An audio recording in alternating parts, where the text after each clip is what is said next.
Kita ke informasi pertama, Saudara. Kongres Luar Biasa atau KLB Partai Demokrat memasuki babak baru. Ketua Umum Partai Demokrat Agus Harimurti Yudhoyono menyebut masih ada upaya dari Kepala Staf Presiden Muldoko untuk mengambil alih Partai Demokrat.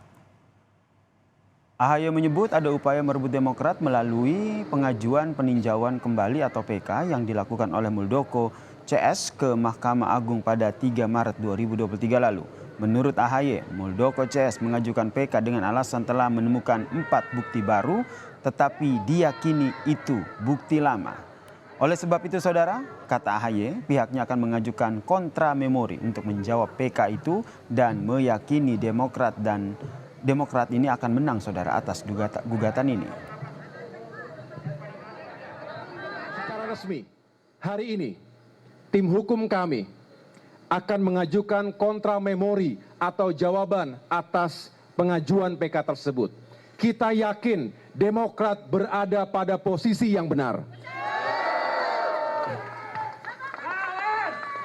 Pengalaman empiris menunjukkan sudah 16 kali pengadilan memenangkan Partai Demokrat atas gugatan hukum KSP Muldoko dan kawan-kawannya. Dilihat dari kacamata hukum dan akal sehat kita, tidak ada satupun celah atau jalan bagi KSP Muldoko untuk memenangkan PK ini.